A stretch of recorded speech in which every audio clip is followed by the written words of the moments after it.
Irsa pimpin baca doa terlebih dahulu. Baik Bu, jadi teman-teman sebelum kita belajar, mari kita berdoa sesuai agama dan keyakinan kita masing-masing. Berdoa dimulai.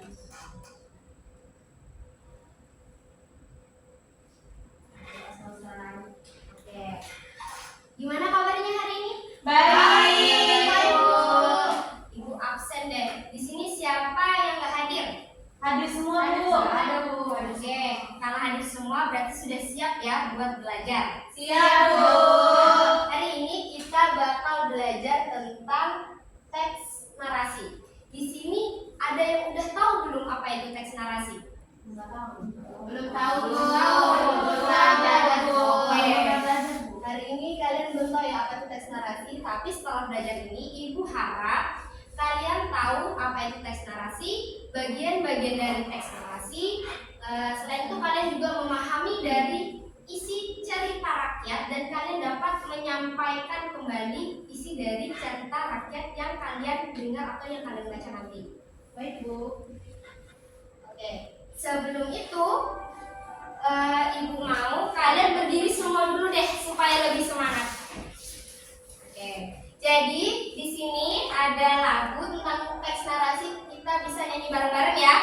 Oke, kita mulai.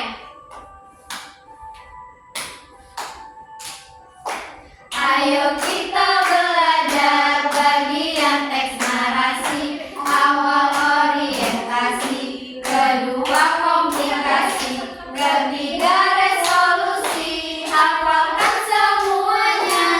Ada 3 bagian teks narasi. Memperkenalkan tokoh itu orientasi.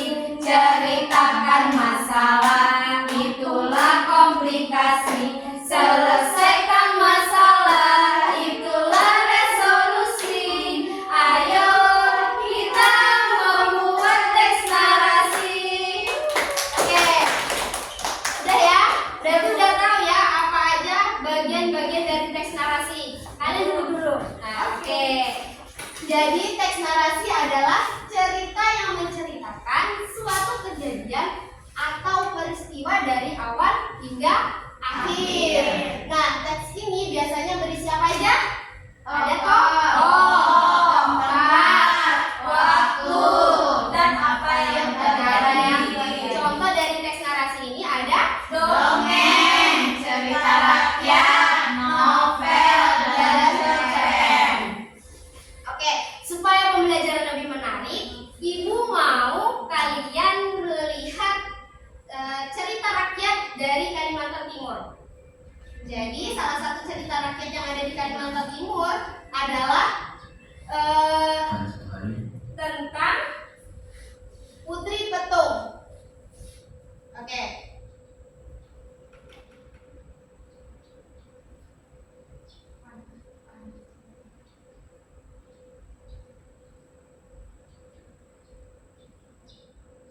Tapi sebelumnya ibu mau tanya, di sini siapa yang lebih suka membaca? Oke, aku. Oke, jadi yang lebih suka baca, kalian bisa lihat teks yang ibu bagikan. Jadi isinya itu sama-sama yang ada di video. Dan yang lebih suka menonton video bisa lihat video yang ibu tampilkan.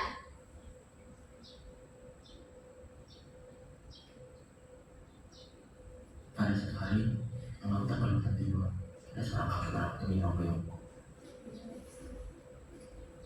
Pada suatu hari, menonton Kalimantan Timur, ada seorang kakek berak demi Nogoyong.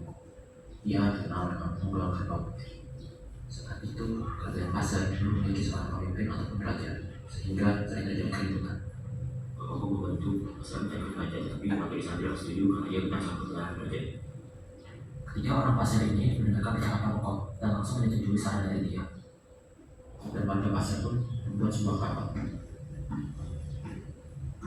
Mereka pun memulai perjalanan dari Kalimantan ke beberapa pulau-pulau lainnya, dan pada akhirnya di tengah laut mereka menemukan sebuah rumah. Saat menyeberang, tiba-tiba muncul seorang perempuan membawa barang dan mengatakan bahwa barang tersebut adalah barang yang akan menjadi barang untuk seorang raja. Mereka pun meninggalkan rumah itu dan melanjutkan perjalanan mereka. Lalu malam itu, dengan sosok misterius. dipanggil kamu itu bentuknya. Pagi hari tiba, ketika warga pasar memancing, tiba-tiba ada seruas betung besar yang menabrakkan kapal mereka. Setelah menyambut hal itu, mereka pun kembali ke pasar. Untuk 6 bulan, belum ada yang menemukan seorang raja. Itu pergi kembali bertanya. Di samping dia deras, Kakak istri dan kakak ingin membakar kayu, tetapi yang tersisa hanyalah sebuah betung besar. Lalu memotong betung itu. Dan ternyata di dalam betung itu terdapat sebuah telur. Kita mau bingung. Lalu kita berjalan ke kamarnya dan menaruh telur itu. Dia pun kaget karena di dalam telur itu terdapat seorang anak kecil perempuan, dan dia bernama Putri Petung, atau bisa disebut dengan Sri Sukadewi, seorang ratu pertama yang memimpin kerajaan Pasar. Terjadinya Putri Petung menikahi seorang pangeran dari Demak yang bernama Pangeran Mangkuharto.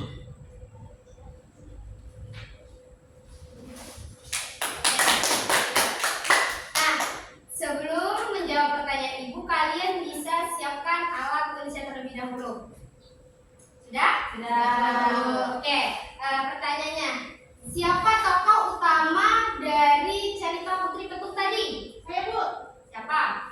Putri Petung atau Sri Sukmadewi. Bagus. Oke, pertanyaan selanjutnya, apa masalah yang terjadi di dalam cerita tersebut? Saya Bu, Oke, Dinda. Jadi pas di pasar itu nggak ada pemimpinnya. Jadi di pasar itu nggak itu jadinya apa namanya terjadi keributan. Ya, bagus. Selanjutnya, bagaimana masalah tersebut diselesaikan? Saya Bu. Oke, Isa. Jadi Bu, setelah perjalanan panjang dan penemuan seruas betung besar yang kemudian di dalamnya itu terdapat telur, muncullah Putri Petung dari dalam telur tersebut. Dia kemudian menjadi ratu pertama yang memimpin kerajaan Pasar Bu. Oke, jadi ibu mau berdasarkan cerita tadi dari yang ibu tampilkan atau dari teks cerita yang sudah kalian baca, ibu mau kalian menceritakan ulang kembali ke depan. Jadi nanti ibu bagi menjadi 2 kelompok. Jadi kelompok yang pertama, kelompok siapa yang suka menulis? Menulis singkat. Aku Bu. Oke, jadi ini nanti kelompok pertama ada Irsa dan Yesi. Oke, kelompok yang suka menggambar. saya Bu. Oke, Bu. jadi ibu kasih waktu kalian 2 menit untuk kelompok yang suka menggambar. Silahkan kalian gambar yang menurut kalian kejadian yang paling menarik berdasarkan cerita Putri Petung tadi. Sedangkan untuk kelompok yang suka menulis, kalian boleh buat tulisan secara singkat untuk menceritakan kembali berdasarkan teks yang kalian baca. Bisa? Baik Bu. Baik Bu.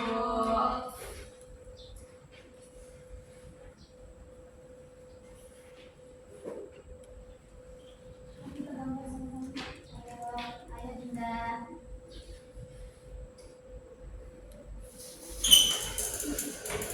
Ayo, bisa nggak? Bisa, Bu. Bisa, Bu.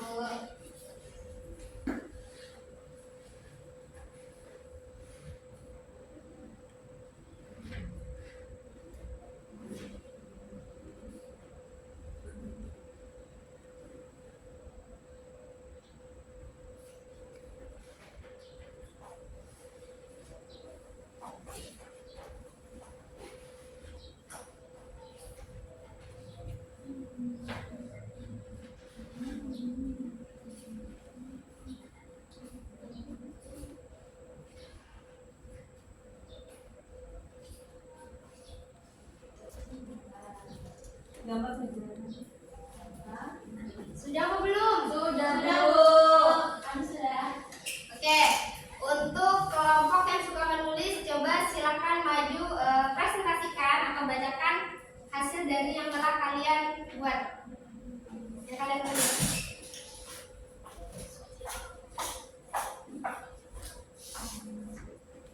Jadi teman-teman, hasil dari kami yaitu Putri Petung adalah tokoh utama dalam cerita ini. Dia adalah seorang anak perempuan yang ditemukan dalam telur di dalam betung besar dan menjadi ratu pertama kerajaan Pasar.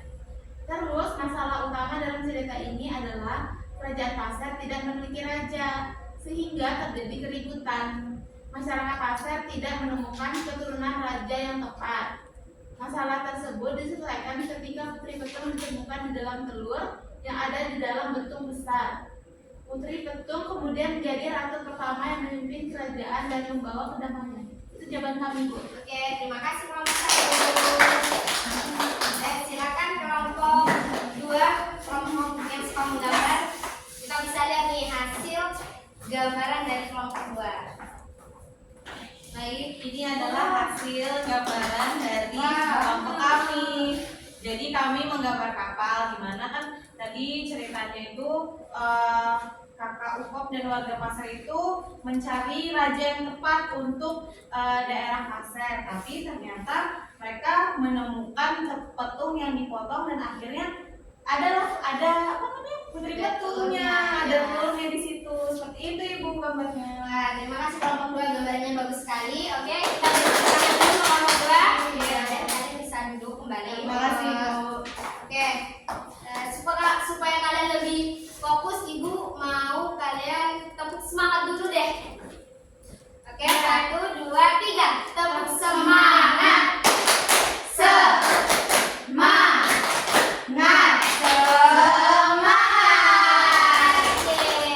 Oke, jadi berdasarkan yang telah kalian pelajari tentang teks narasi dan cerita Putri Petung, bagian-bagian dari teks narasi tadi apa aja nih? Bu, Oke, Dinda. saya orientasi Bu. Oke, ada apa lagi? Ada komplikasi, Bu. Oke, selanjutnya ada apa lagi? Saya buat resolusi. Oke, bagus. Jadi kesimpulan hari ini kalian sudah memahami pembelajaran dari teks narasi ini. Jadi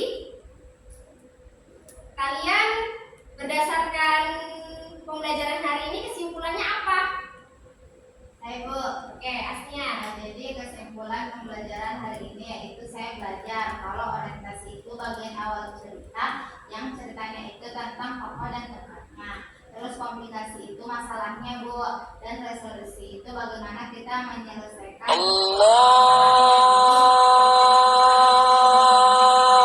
dapat menjadi lebih jelas. Oke, selanjutnya ada yang mau nambahin? Saya, Bu. Oke. Kalau menurut saya, Bu, cerita ini menarik karena ada Putri Petung yang keluar dari telur, Bu, di dalam betung besar. Itu sangat ajaib, Bu. Dan dia akhirnya jadi ratu yang memimpin kerajaan itu. Kalau perempuan yang memimpin kerajaan itu keren banget sih, Bu. Oke. Jadi gimana pembelajaran hari ini anak-anak? Oke, sebelum menutup pembelajaran hari ini, minggu depan akan kita lanjutkan kembali mengenai tentang teks rekon. Oke, jadi untuk menutup pembelajaran hari ini, Irsa boleh memimpin doanya terlebih dahulu. Oke Bu. Baik teman-teman, mengakhiri pembelajaran kita pada pagi hari ini, marilah kita berdoa sesuai keyakinan kita masing-masing. Berdoa dimulai, berdoa selesai. Ibu tutup. Wassalamualaikum warahmatullahi wabarakatuh. Waalaikumsalam